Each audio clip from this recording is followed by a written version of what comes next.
Here's another example of a schedule activity that he could do. We have his name schedule, and then we have coloring.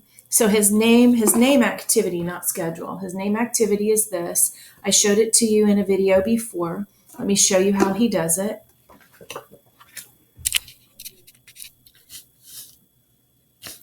He removes one letter and puts it up at the top.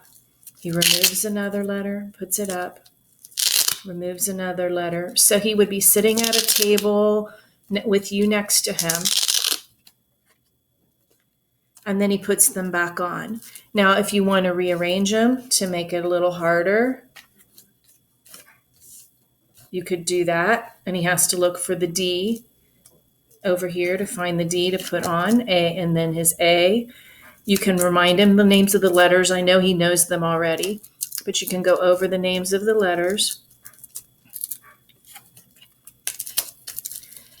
If you have a dry erase marker, you could practice writing his name.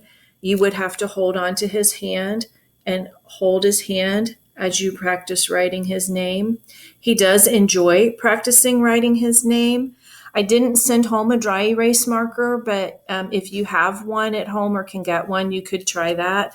Or you could just use a piece of paper and have him, you could write his name holding his hand. You're going to hold his hand, and then you would write his name, and you would be guiding his hand at this time while he writes it. You can usually tell that he knows how it should feel to write his name, but he just does not do it at this point in time. He needs you to hold his hand to do it. So that would be the name activity. When he finished that, he would take it off of his schedule. He would put it in the container. Then he could go to maybe a coloring activity. I'm sending home some crayons and a coloring book. And you can just, again, you're going to have to hold his hand to help him color. But what you could do is sing a song, like sing the ABC song. And while you're singing, you're coloring. So it's, you're singing the ABC song. And you're A, B, C, D, E, F, G. And you're helping him, and he's coloring through the whole song. When you're all done coloring, then he can be done with that activity. If he's still interested, you could sing another song and see if you could stretch the amount of time he would be interested in that activity. Another thing that you could do for this activity is stickers. I have sent home a pack of stickers that you could use. And I sent home some paper with some little dots. And I sent home some paper with some bigger dots. The goal would be for him to be able to take a sticker. Let me get it. Here's one.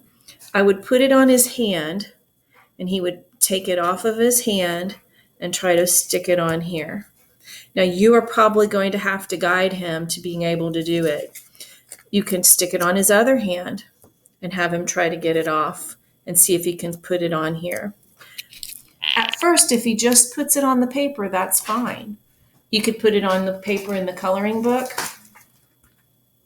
or he can put it on blank paper or old mail. But eventually, if you'd like, you can try to see if you can get him to put the sticker on a dot so that it's actually on top of a dot. And that would be easier with the bigger dots. So when he finished that activity, he would take it off his schedule, he put it in. And today, maybe he would be doing iPad when he's all done. So that's how you would use the schedule with those two activities. All right, have a great day.